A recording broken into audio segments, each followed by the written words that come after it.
my name is Dhanisha Beniwal. Welcome to Perfection IS. This is our fourth lecture in the Current Affairs Revision Series for the section Science and Technology. तो पहला article है related with the plant in the moon soil. So basically scientist ने पहली बार जो successfully moon से soil लेकर आए थे उस पर क्या है एक प्लांट को ग्रो किया है. सो इसी वजह से ये जो मून का सॉइल है ये न्यूज़ में है. सो मून के सॉइल को रेगुलिथ कहा जाता है and it was delivered to the moon by astronauts from the Apollo period. So जिस टाइम पे अपोलो मिशन जो था नासा का उसको भेजा गया था मून पर, उसी समय पर जो है इस सॉइल को लेकर के आया गया था. अब इस सॉइल पर रिसर्चर्स ने एक प्लांट है जिसको बोलते हैं एरिप्डोप्सिस थैलियाना, उसको इस मून की सॉइल जिसको रेगुलिथ बोलते हैं उस पर पहली बार क्या किया है, ग्रो किया गया है. बेसिकली ये जो प्लांट है ये यूरेशिया एंड अफ्रीका के रीजन्स में मिलता है एंड इसको क्रूसीफेरस प्लांट्स जैसे कि broccoli, cauliflower, Brussels etcetera as well as the mustard greens इन सब से रिलेट किया जा सकता है. सो अगर आपसे यूपीएससी में क्वेश्चन पूछा गया कि एरिबीडोप्सिस क्या है, सो बेसिकली एक तरीके का फ्लावर है जो रिलेट करता है फैमिली से, जैसे कि ब्रोकली होगी, कॉलीफ्लावर यानी कि बंद गोभी हिंदी में कहते हैं, तो इन सब से मिलता जुलता इन्हीं सब की स्पीसीज से रिलेटेड एक फ्लावर है. क्लियर. सो बेसिकली इसको मून पर क्या है सक्सेसफुली ग्रो किया गया है. Now let us talk about the आविष्कार hyperloop. So basically Indian railway ने आईआईटी मद्रास के साथ मिल करके एक इंडिजीनियसली हाइपरलूप सिस्टम को कंस्ट्रक्ट किया है. क्लियर. उसका नाम जो आईआईटी मद्रास ने दिया है उसको बोलते हैं आविष्कार हाइपरलूप.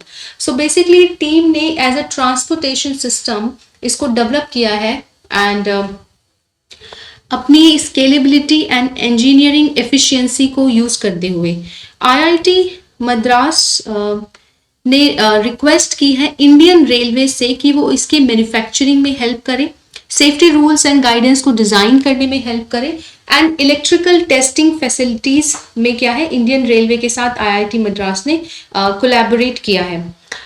आईआईटी मद्रास ने एक centre of excellence for hyperloop technology को भी प्रपोज किया है. सो बेसिकली ये जो हाइपरलूप टेक्नोलॉजी है एक ट्रांसपोर्टेशन सिस्टम है जिससे कि जापान में आपको बुलेट ट्रेन दिखती है, उसी तरीके की एक वैक्यूम में चलने वाली ये ट्रेन है. यानी कि ये जो पूरा का पूरा ये जो लूप होता है हाइपरलूप ये वैक्यूम लूप होता है और इसमें ये जो ट्रेन है, ये जो रेल है, व्हीकल है, ये क्या करती है बेसिकली एक तरीके से from one vacuum to the other vacuum क्या करती है, स्किड करती है. राइट. तो जिसकी वजह से फ्रिक्शन एंड इम्पेडिमेंट रिड्यूस होने की वजह से ये इसकी जो स्पीड है वो फास्ट हो जाती है. तो one of the fastest transportation system में ये वर्ल्ड के काउंट की जाती है. हाइपरलूप टेक्नोलॉजी है, बुलेट ट्रेन टेक्नोलॉजी है, एक्सेट्रा एक्सेट्रा.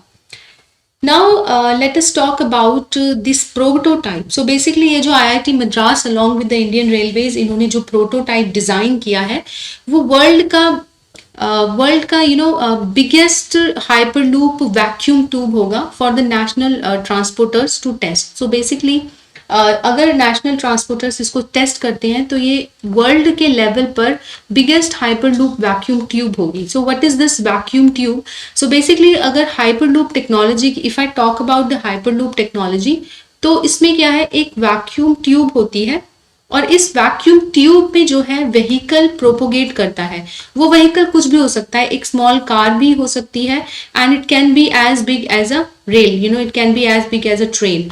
तो हाइपरलूप टेक्नोलॉजी में किसी भी नोन व्हीकल को या फिर पर्टिकुलरली स्पेशली डिजाइन व्हीकल्स को basically from one vacuum area to the other vacuum area उसको प्रोपोगेट करवाया जाता है.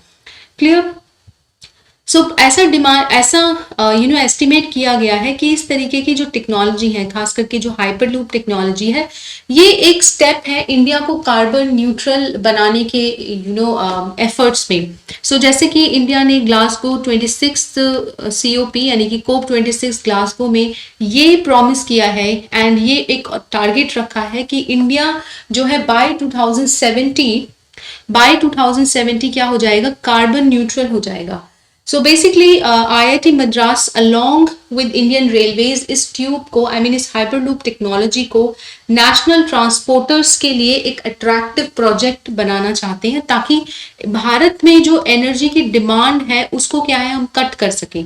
तो इससे बहुत सारे फायदे होंगे, जैसे कार्बन इंटेंसिटी रिड्यूस कर पाएंगे हम, एनर्जी एफिशिएंट बन पाएंगे, and most importantly we will be one step towards towards achieving the carbon neutral goal. Now let us talk more about the hyperloop system in detail. So basically, in addition to the 4 existing transportation जैसे कि rail है, road, sea and air, hyperloop वो 5th transportation system होगा जिससे passengers commute कर सकते हैं। So technology जो है वो मैग्नेटिक लेविटेशन के ऊपर वर्क करती है, जिसमें व्हीकल्स को लो प्रेशर ट्यूब में प्रोपोगेट किया जाता है, और इसकी स्पीड लगभग 750 एमपीएच की अचीव की जा सकती है, right. So which is comparable to an aircraft, यानी कि जिस स्पीड से एक एयरप्लेन मूव करता है उसी स्पीड से व्हीकल्स हाइपरलूप सिस्टम में मूव करते हैं। Now let us talk about what is this magnetic levitation. Magnetic levitation एक वो टेक्नोलॉजी है जिसपे बुलेट ट्रेन भी वर्क करती है। इसमें क्या होता है, सो बेसिकली 2 मैग्नेटिक पोल्स होते हैं, एंड जब वो 2 मैग्नेटिक पोल्स के बीच में जो अट्रैक्टिव फोर्सेस होता है, राइट, एक तो क्या है, वेट की वजह से जो ट्रेन है वो इस मैग्नेटिक मैग्नेटिक जो प्लेटफॉर्म है उस पे स्टिक रहती है, but at the same time magnetic force की वजह से वो क्या करती है, प्रोपोगेट करती है। जैसे कि अगर आप नॉर्थ एंड नॉर्थ पोल को, कोई आप मैग्नेट लीजिए एंड उसके नॉर्थ एंड नॉर्थ पोल को अगर आप टच करवाते हैं तो they tend to repel each other, but वहीं आप अगर उसके नॉर्थ और साउथ पोल को टच करवाएंगे तो they will attract each other. So magnetic levitation इसी मैग्नेटिक फोर्सेस पे वर्क करता है, जिसमें एक लो प्रेशर ट्यूब में मैग्नेटिक फोर्स की हेल्प से जो व्हीकल है उसको प्रोपोगेट करवाते हैं। क्लियर?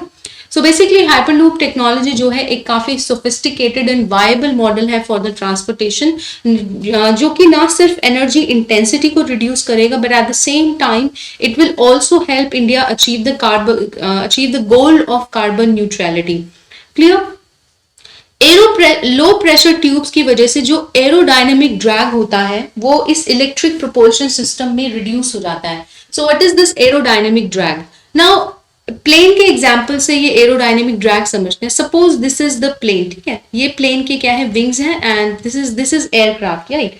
एयरक्राफ्ट ऑब्वियसली बर्ड्स के aerodynamic force, aerodynamic pattern and aerodynamic जो सिस्टम होता है जो कि बर्ड्स में नेचुरली प्रेजेंट होता है, उसी सिस्टम के ऊपर ये जो मैग्नेटिक लेविटेशन है, दिस वैक्यूम ट्यूब उस पर बेस्ड होता है।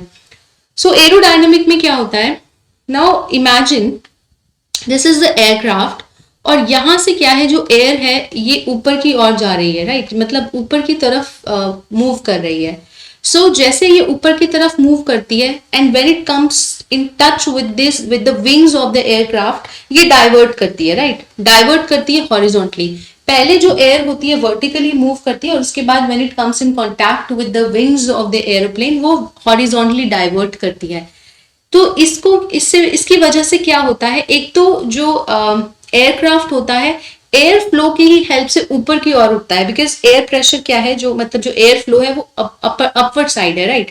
But at the same time क्योंकि ये जो विंग्स होते हैं एयरप्लेन के, वो इस तरीके से डिजाइन किए जाते हैं कि जितना जो एयर रेजिस्टेंस है वो मिनिमम से मिनिमम किया जा सके। उसका जो डिजाइन होता है वो इस तरीके का बना होता है कि जो एयर ड्रैग होता है, यानी कि जो एयर ड्रैग का मतलब है वो फ्रिक्शन जो हवा की प्रेजेंस की वजह से किसी ऑब्जेक्ट या बॉडी पर जो है एक्ट करता है।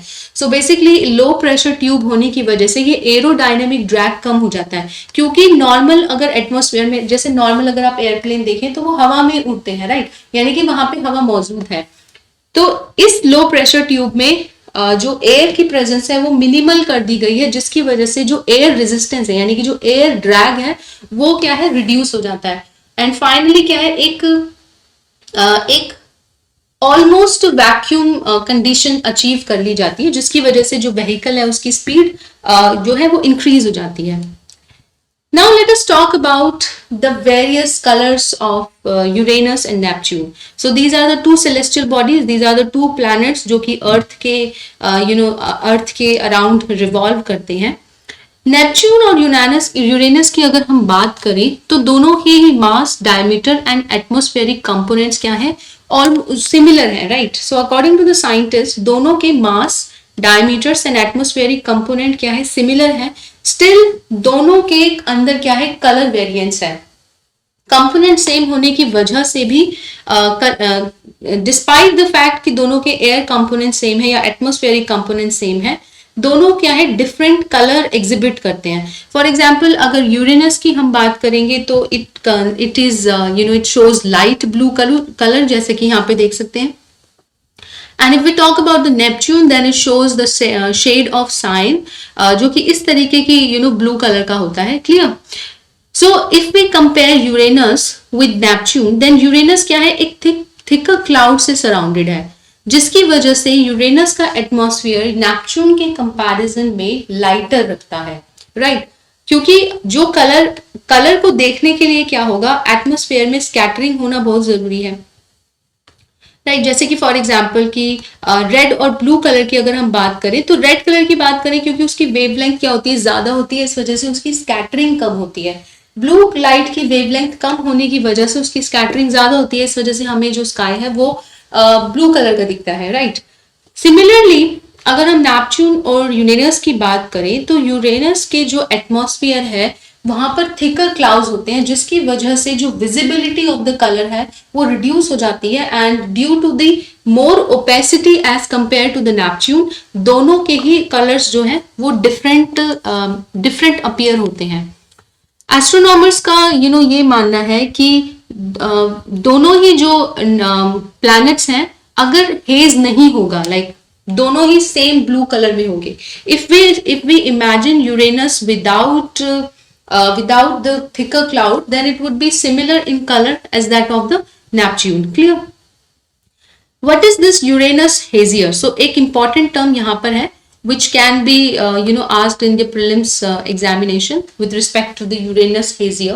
So basically if we talk about Neptune and Uranus, दोनों के ही एटमॉस्फेयर में एक thick aerosol layer होती है. Now what is this aerosol?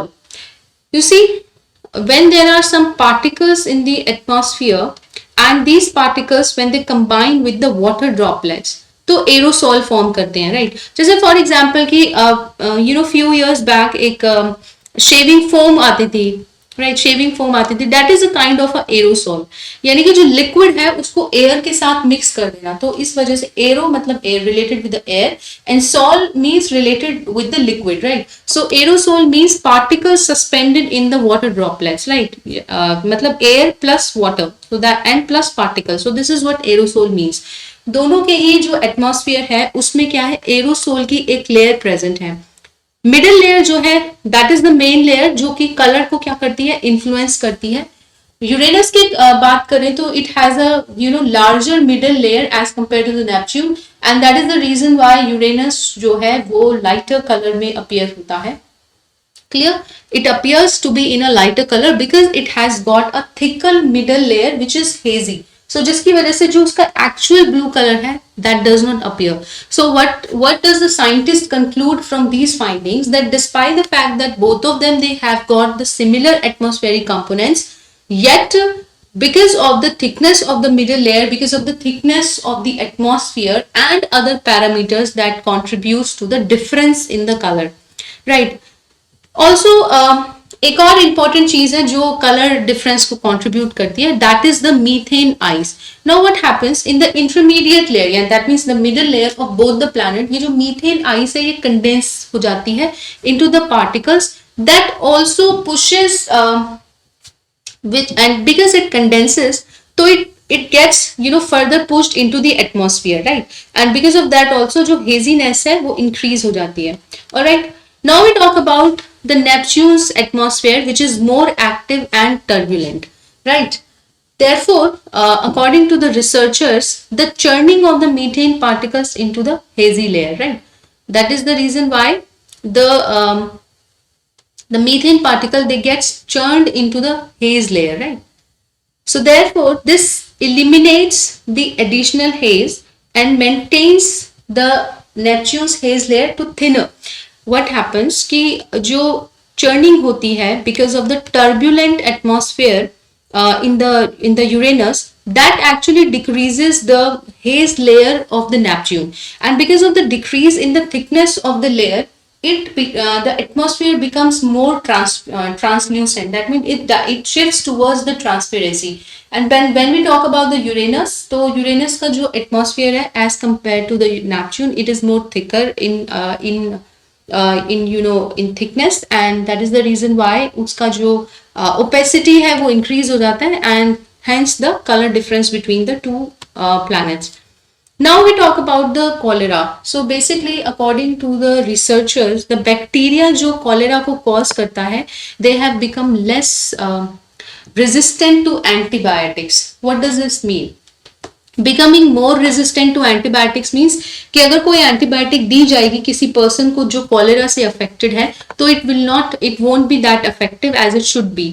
लेकिन अगर कॉलेरा की बैक्टीरिया जिसका नाम है विब्रो कॉलेरे, राइट, सो विब्रो क्या है, उसके शेप के अकॉर्डिंग नाम दिया गया है. सो कुछ इस तरीके से शेप होती है बैक्टीरिया की, विब्रो कॉलेरा की, जो कि कॉजेटिव एजेंट है कॉलेरा का, which is a water borne disease. एक लाइफस्टाइल इन्फेक्शियस डिजीज है. कहने का मतलब है अगर आप साफ पानी नहीं पीते हैं, ज्यादातर कॉलेरा जो है कॉलेरा के फैलने का रीजन होता है इनसैनिटेशन कंडीशंस, यानी कि आसपास स्वच्छता ना होना, और सब दूसरा इंपॉर्टेंट है वाटर. अगर वाटर की क्वालिटी अगर वाटर पुअर क्वालिटी का है, एंड अगर वाटर क्या है क्लीन नहीं है, क्लीन ड्रिंकिंग पोर्टेबल वाटर की एब्सेंस की वजह से भी कॉलेरा जो है ज्यादा फैलता है. एक तरीके से एपिडेमिक बन जाता है. एपिडेमिक का मतलब होता है किसी एक पर्टिकुलर एरिया में किसी भी डिजीज का लार्ज स्केल पे स्प्रेड होना, राइट, बट स्टिल वो क्या है ग्लोबल लेवल पे नहीं है, and still restricted to that particular region. इस वजह से उसको एपिडेमिक कहा जाता है, right.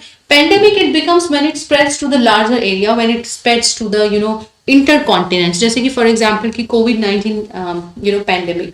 So cholera is also an epidemic, and cholera when we speak of the cholera, ज्यादातर चांसेस हैं कि कॉलेरा जो है tropical and subtropical regions में ज्यादा स्प्रेड होता है, and that is the reason कि वहां पर कंड्यूसिव एनवायरनमेंट मिल जाता है for the bacteria to flourish. And at the same time जो subtropical and tropical regions में नेशंस हैं ज्यादातर, specially the sub Saharan countries, they are poor nations, and poor nations means there will be less infrastructure, there will be less health facilities, etc., and due to which the disease spreads, right. So the causative agent is the bacterium which is called as Vibrio cholerae, and it is the infection of this bacteria that becomes life threatening to the people, and it becomes a public health risk. So basically, if we talk about the symptoms, then there is a diarrhea. Diarrhea is the most common symptoms when it comes to the cholera, and there are leg cramps, and of course there are vomiting. So as a result of diarrhea, there is a dehydration in the body, which results into the fatigue, मतलब थकान, lethargy, etc., and because of diarrhea, there are chances that cholera can also become fatal if it is not addressed at the right time properly. Clear? According to the WHO, diarrhea after pneumonia, it is the largest cause for the death among the children, especially under the age of 5.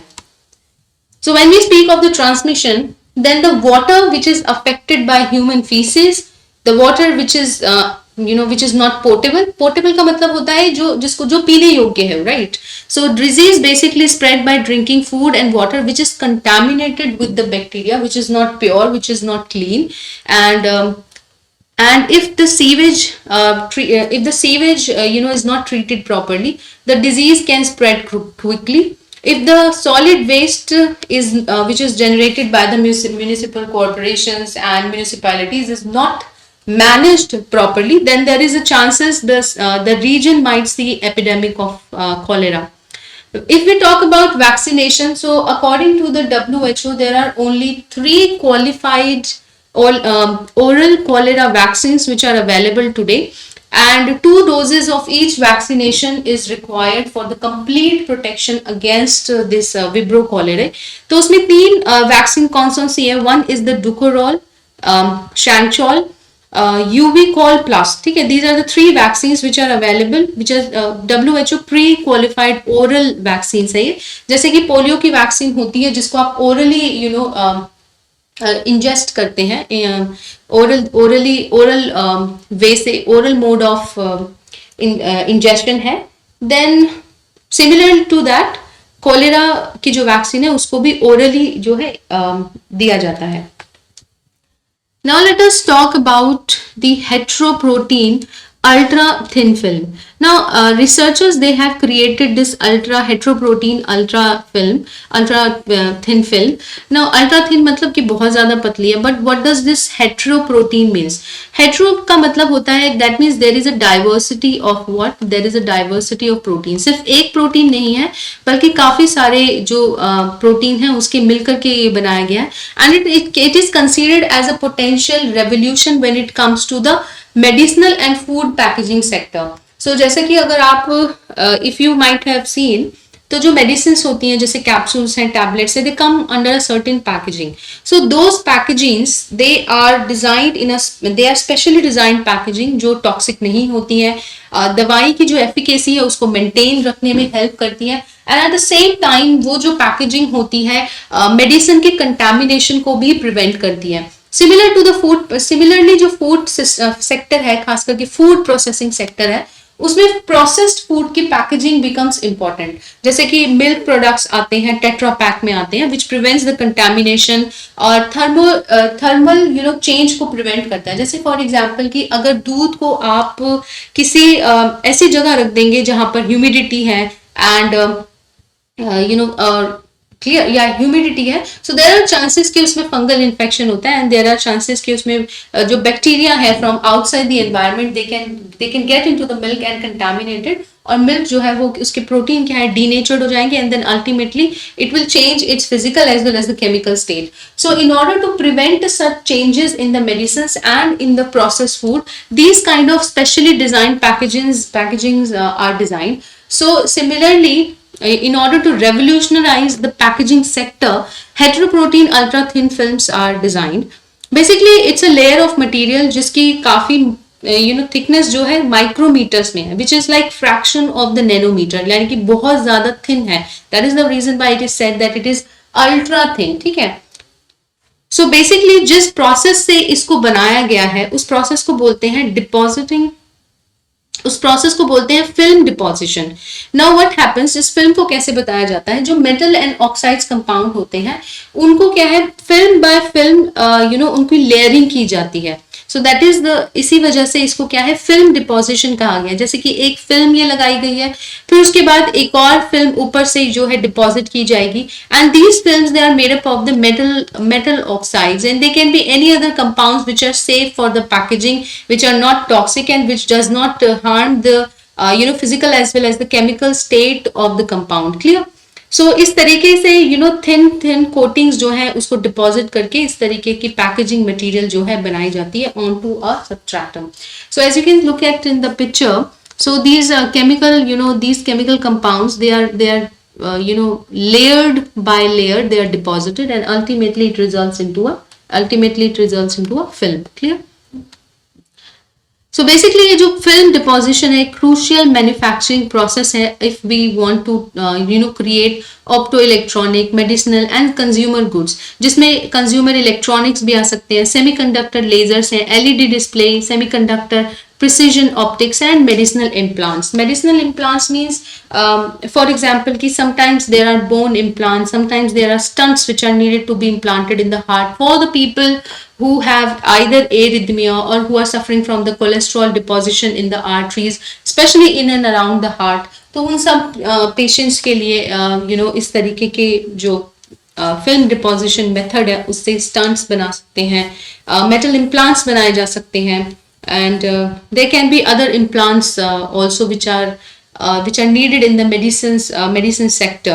Some consumer goods can also be made there, and consumer electronics can also be made, semiconductors, lasers, etc. So when we compare to the other proteins or the plastic films, ये जो film है it is ultra thin, and it has more advantage क्योंकि ये flexible होगी and it will B soft and it will B thin and flexible, तो इसको body के अंदर भी इम्प्लांट किया जा सकता है, right? The next article which we are going to discuss is about the language model for dialogue application. So basically जो Google के artificial intelligence से एक lambda application बनाएगी which is language model for dialogue application. It can have a natural conversation, and by natural conversation I mean कि suppose if you are talking to a person, there is no pre-planned algorithm or there is no prefixed algorithm in that person. वो person क्या है, आपसे naturally बात करता है. उसी तरीके से गूगल का ये जो artificial intelligence है लैम्डा, एक सेंटिनाइट प्रोग्राम है जो कि बिल्कुल ह्यूमन की तरह सोचता है और उन्हीं की तरह एक नेचुरल कॉन्वर्सेशन कंडक्ट कर सकता है.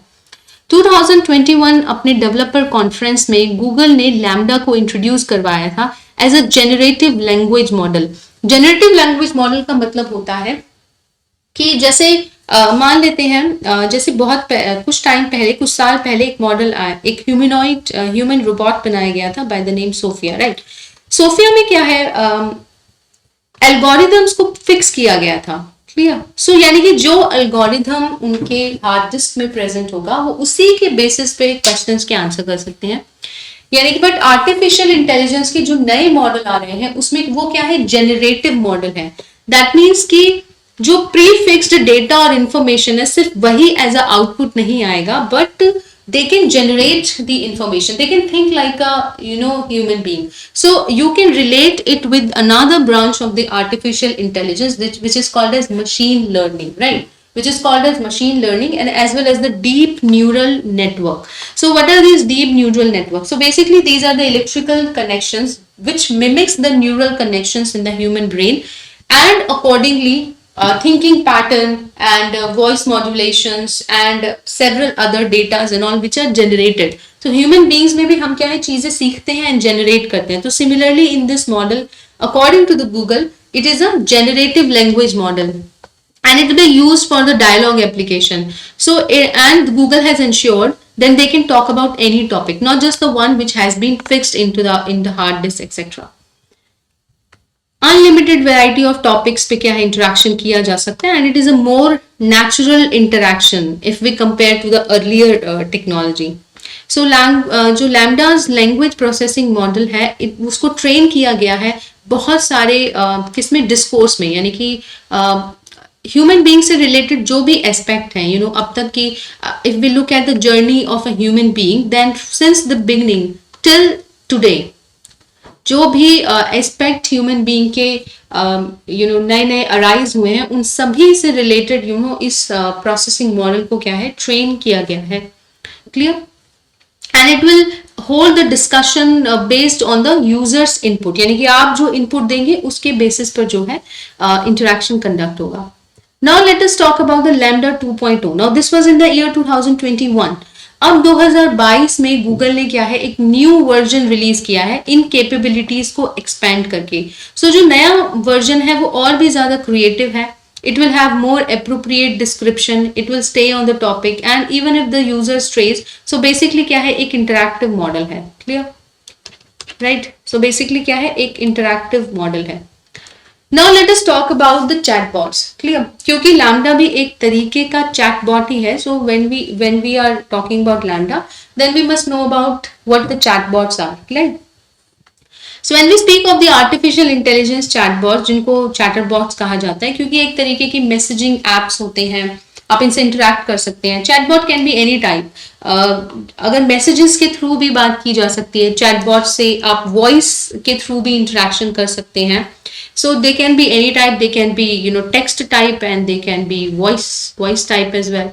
So by interacting with the clients जैसे कि human beings, these automated applications they basically enhance the experience of the user and for the user's convenience, यानी कि जो टेक्नोलॉजी को यूज कर रहा है उसकी सुविधा के लिए इनको इस तरीके से बनाया जाता है कि उनका जो एक्सपीरियंस है with the technology, with the software and with the company whosoever using the chatbot, उसके साथ एक बेहतर जो है एक्सपीरियंस हो.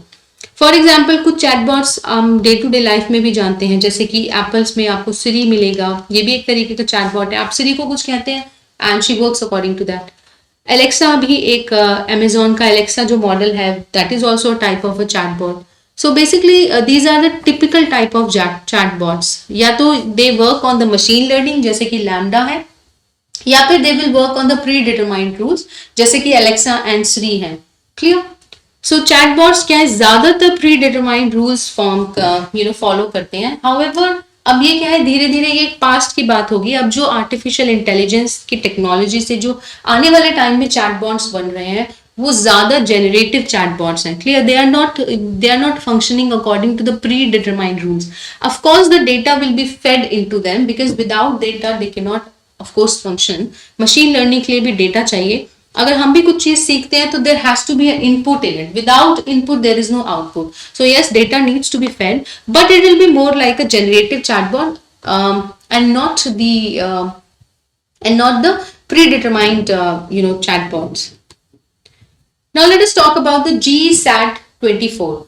So basically एक जो फ्रेंच कंपनी है एरियाना स्पेस, उसने सक्सेसफुली लॉन्च की थी इंडिया की जो GSAT-24 सैटेलाइट्स है जियो स्टेशनरी ऑर्बिटर में फ्रॉम द फ्रेंच गेना इन साउथ अमेरिका. राइट? सो अरियाना 5 स्पेस व्हीकल है जो एक लॉन्च व्हीकल है जिसकी हेल्प से इंडिया की GSAT-24 सैटेलाइट को जियो स्टेशनरी ऑर्बिट में क्या है लॉन्च किया गया. सबसे इंपॉर्टेंट पॉइंट ये है कि ये सैटेलाइट 24 कू बैंड में वर्क करती है. एक तरीके की क्या है, कम्युनिकेशन सैटेलाइट है. इसका जो कंस्ट्रक्शन है उसको इसरो की NSIL जो कि होली ओन्ड सब्सिडरी है of the government of India, that is new space India limited. Right?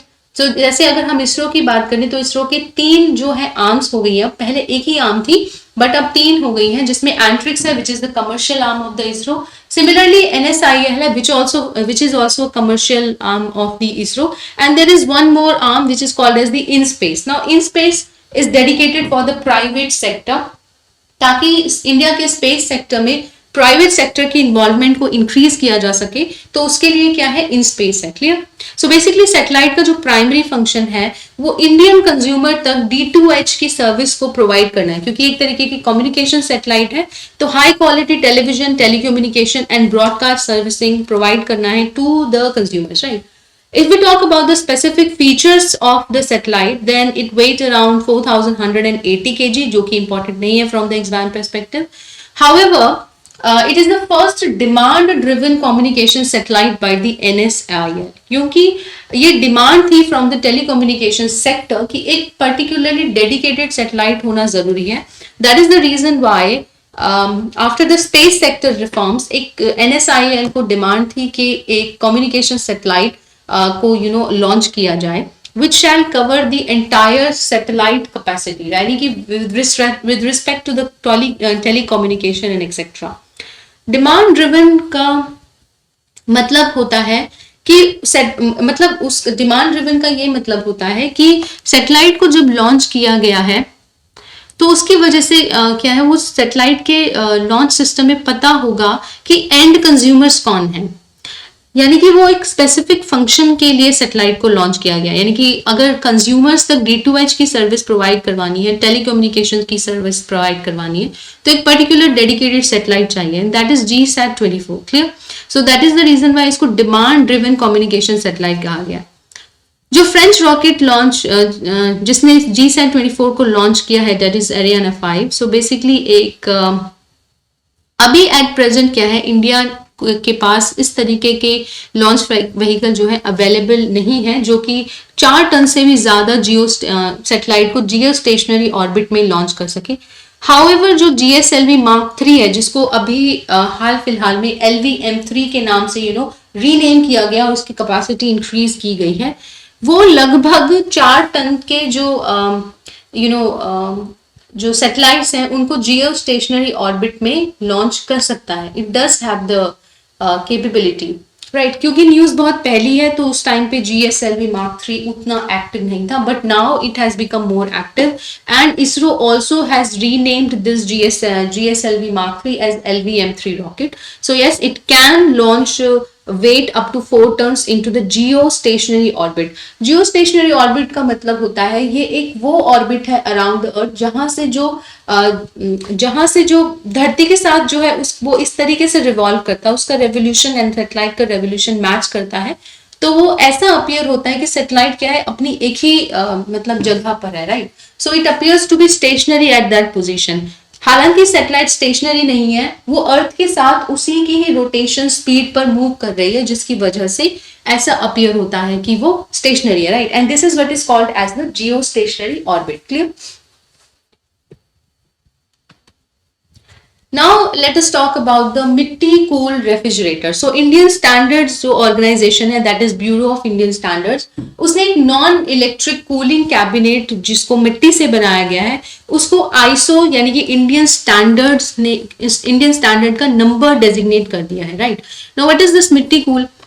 Basically जो हम आमतौर पे अपने घरों में फ्रिज रेफ्रिजरेटर यूज करते हैं वो इलेक्ट्रिक रेफ्रिजरेटर है जिसमें कंप्रेसर होता है and there are some coolant also present. मगर ये वाला जो रेफ्रिजरेटर है ये बिल्कुल मिट्टी से बना हुआ है एंड उसको इस तरीके से डिजाइन किया गया है कि खाने को क्या है फ्रेश रखा जा सके और ठंडा रखा जा सके, यानी कि एक नेचुरल वे से जो है चीजों को कूल करना. जैसे फॉर एग्जाम्पल अगर आप किसी मिट्टी के बर्तन में पानी रखते हैं और उसके ऊपर से अगर आप थोड़ा उसमें पानी छिड़क दे ऊपर से एंड जैसे पानी क्या है इवेपोरेट करेगा, भाप बन के उड़ेगा, वो अपने साथ जो है लेटेंट हीट जो उस मिट्टी में होगी या आसपास के एनवायरनमेंट में होगी उस लेटेंट हीट को क्या है लेकर के वो इवेपोरेट करेगा. क्लियर. सो इससे क्या है हीट एब्जॉर्ब हो जाती है और जो हीट प्रेजेंट होती है किसी भी ऑब्जेक्ट में जिसको हमको ठंडा करना है वो अल्टीमेटली उससे हीट निकल जाती है and that heat is utilize to turn the to convert the water into the liquid state into the gaseous state.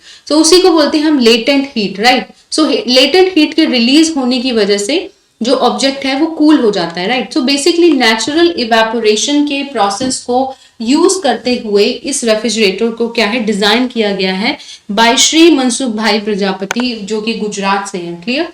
So basically जैसे कि मैंने आपको बताया कि इवेपोरेटिंग कूलिंग सिस्टम जो है एक नेचुरल जो सिस्टम है उसको ये यूज करता है in order to cool the object, right. Evaporative cooling मैंने आपको समझा दिया है. जैसे फॉर एग्जांपल अगर ये कोई ऑब्जेक्ट है और इसके अंदर कुछ चीज हमने रखी है, ऊपर से अगर हम वाटर को स्प्रिंकलर हम कर दें तो अब जब वाटर क्या है लिक्विड स्टेट में है. क्लियर. अब इस वाटर को भाप बनने के लिए यानी कि गैसियस स्टेट में कन्वर्ट होने के लिए एनर्जी चाहिए. अब वो ये एनर्जी कहां से ड्राइव करता है? अपने आसपास के एनवायरनमेंट से. तो यानी कि आसपास के एनवायरनमेंट की हीट को लेकर के ये जो वाटर है लिक्विड से गैसियस फॉर्म में चेंज हो जाता है.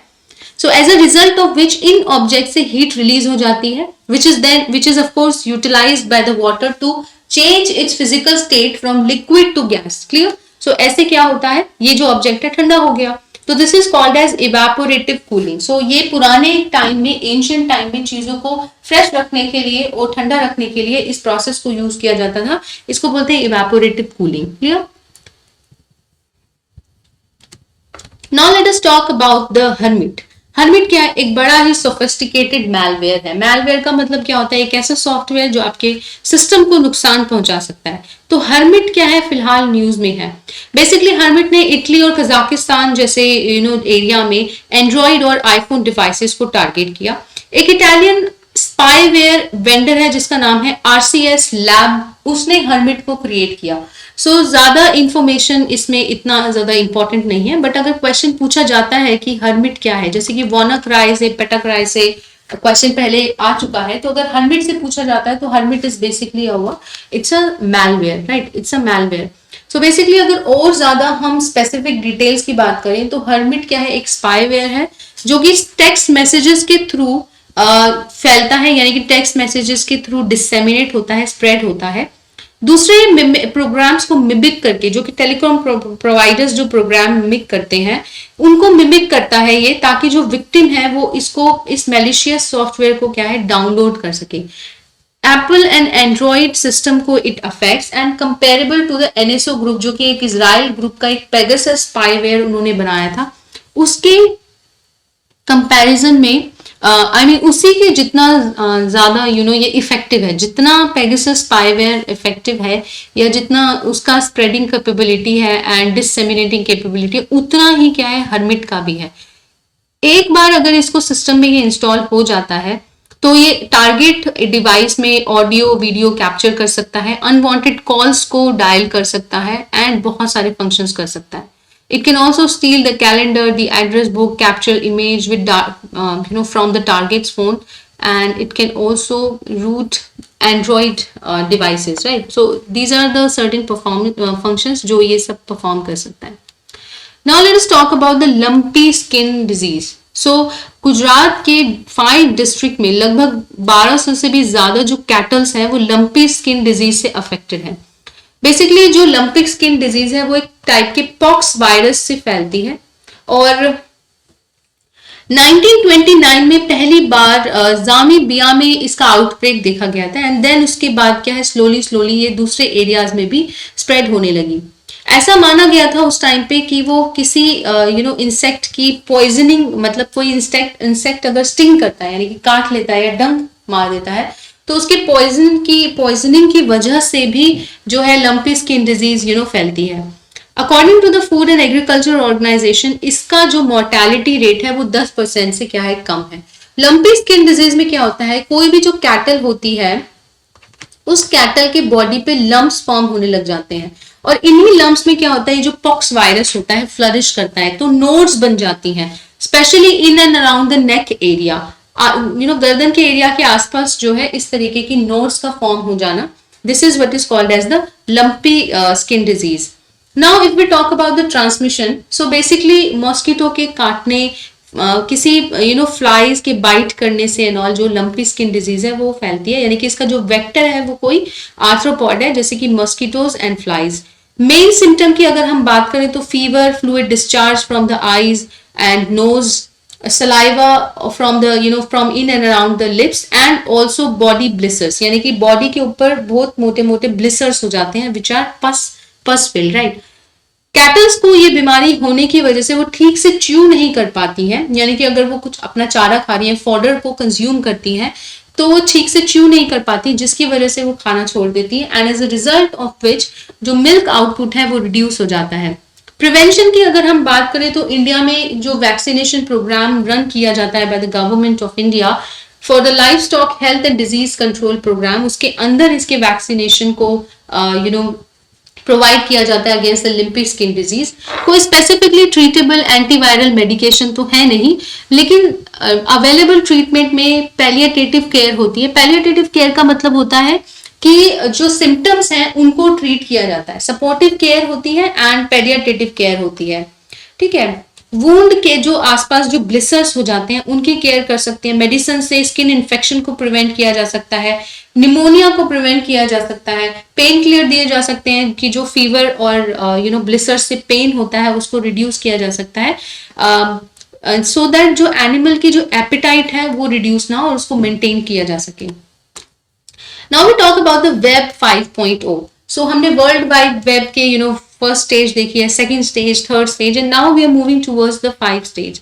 सो बेसिकली जो वेब 5.0 है वो एक नया डिसेंट्रलाइज्ड वेब प्लेटफॉर्म होने वाला है एंड वो इस गोल से डेवलप किया जा रहा है कि जो इंडिविजुअल्स हैं जो बेसिकली डेटा जनरेट करते हैं वो अपने डेटा को कंट्रोल कर सके so as to provide control of data and also identity to the individuals, right?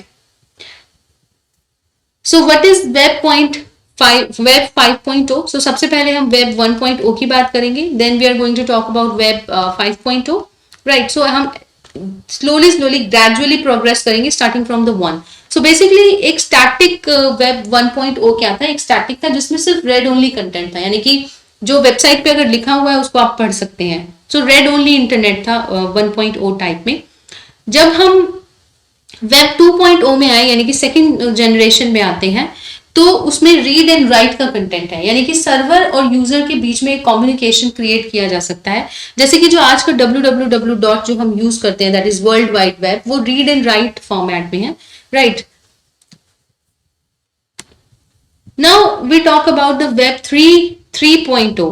So basically web 3.0 क्या है, अभी डेवलपमेंट में है, and it is read, write and execute, right. इसमें तीन है। सबसे पहला था read only, then we started moving towards read plus write, and now we are starting to move towards the execute portion also. यानी कि बेसिकली जो future का इंटरनेट है एंड जिसका फंडामेंटल प्रिंसिपल है decentralization. And by decentralization means कि जो individuals data को जनरेट कर रहे हैं, which are the actual content generator, उनके पास उसका कंट्रोल भी होना चाहिए, ठीक है। सो एक वेब चेन टेक्नोलॉजी जो है, सॉरी ब्लॉकचेन टेक्नोलॉजी जो है, उसके ऊपर इस वेब 3.0 को डिजाइन एंड डेवलप किया गया है, ताकि जो मिडिल यूजर्स हैं और मिडिल मैन हैं, उनके एंगेजमेंट को रिड्यूस किया जा सके, एंड ताकि एक मोर डिसेंट्रलाइज्ड फॉर्म के क्रिएट किया जा सके।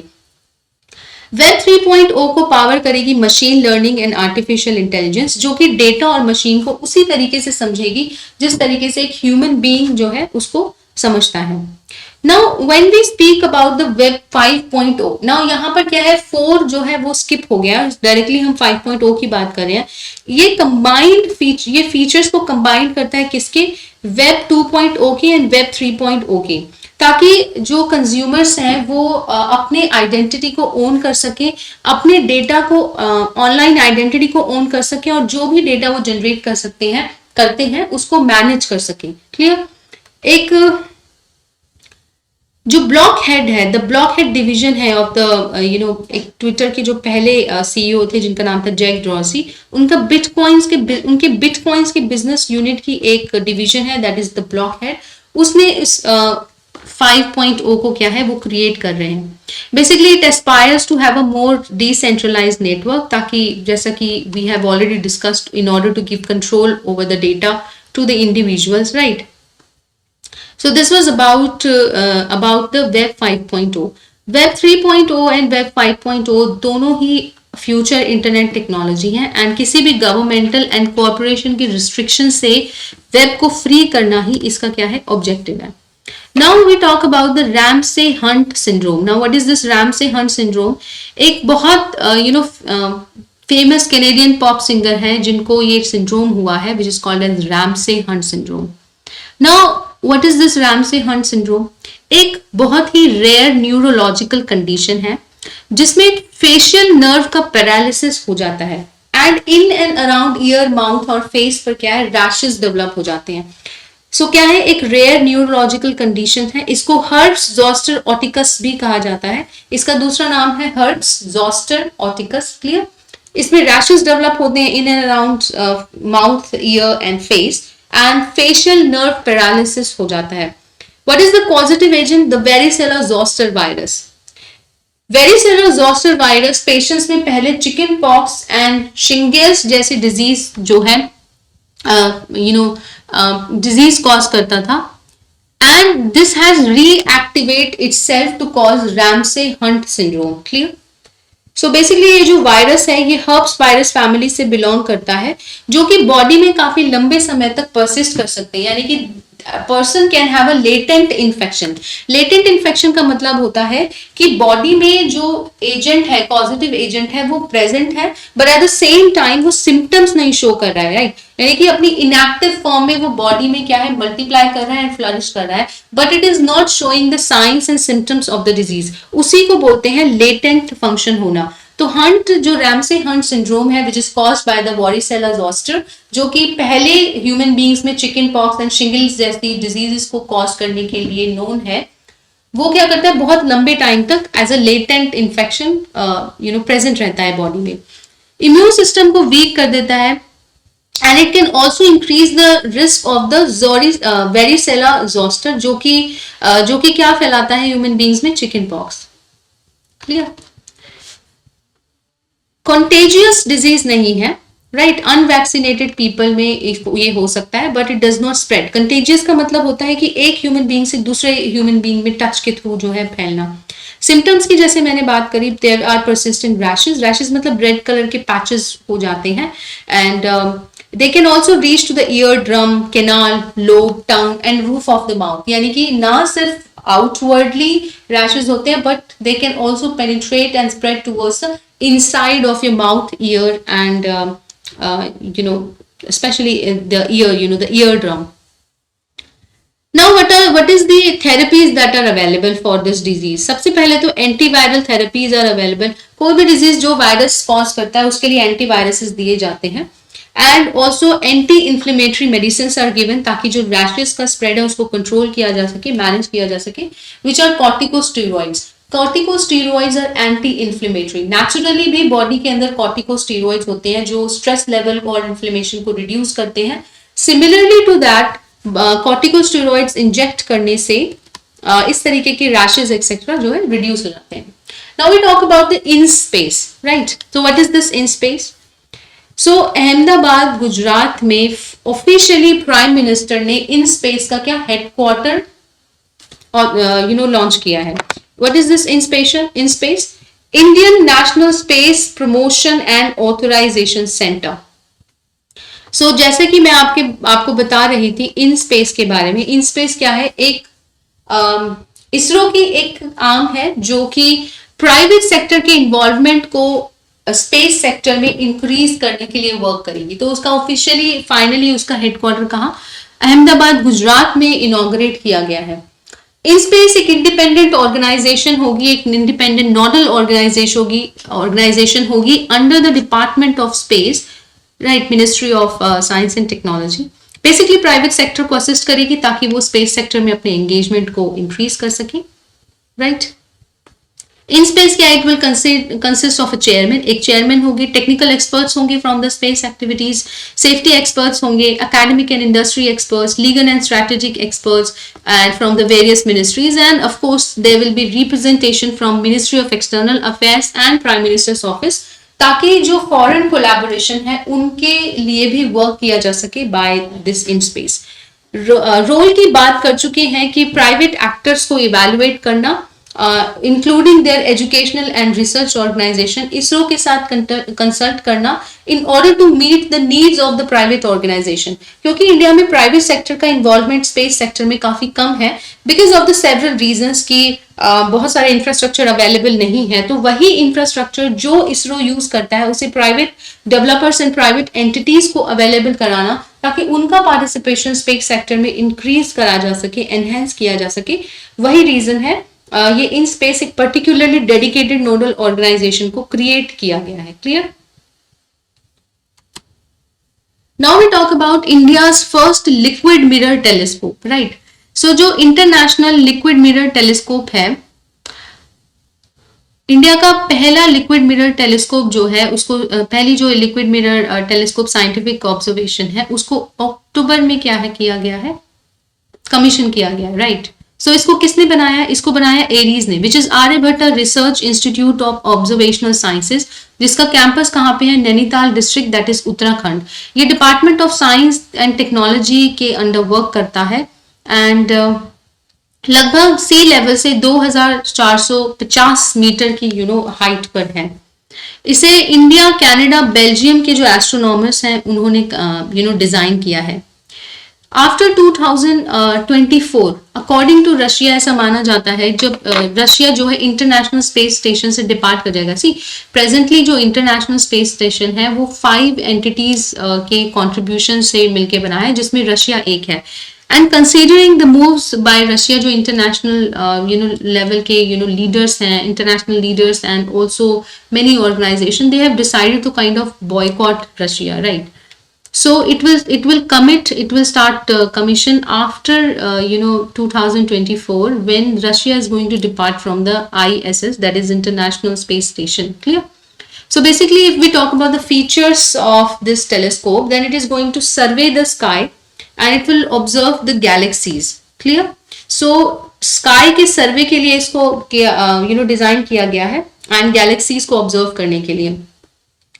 4 metre revolving liquid mercury mirror use किया गया क्योंकि एक लिक्विड टेलीस्कोप है तो इसमें कोई फिजिकल मिरर ना यूज करके एक लिक्विड मिरर को यूज किया गया है जो कि एक 4 मीटर का क्या है, लिक्विड मरकरी मिरर है. Clear? It is made up of mercury. So how it is going to function? 5 सालों के लिए हर रात it will revolve and it is going to capture images except for the month of June and August क्योंकि वो monsoon का month होता है. ताकि इक्विपमेंट्स को सेफ गार्ड किया जा सके ह्यूमिडिटी से। सो बाकी पूरे साल जो है 5 सालों के लिए it is going to run every night in order to observe the dedicated celestial bodies जिसके लिए इसको डिजाइन किया गया है। एट प्रेजेंट ये देवास स्थल जो कि उत्तराखंड में है उसमें ये थर्ड टेलीस्कोप होगा after the 3.6 metre Devasthal optical telescope, right, and which is India's largest telescope, और दूसरा है 1.3 metre Devasthal fast optical telescope जिसको 2010 में जो है इनॉग्रेट किया गया था। सो देवास्थल पे इसको मिलाकर के अब क्या है 3 टेलीस्कोप होंगे, एक 1.3 मीटर का है और एक 3.6 मीटर का ऑप्टिकल टेलीस्कोप है, दोनों ही क्या है ऑप्टिकल टेलीस्कोप है। Clear? So this was it in this lecture and hope you like it. So thank you so much for watching. Have a nice day.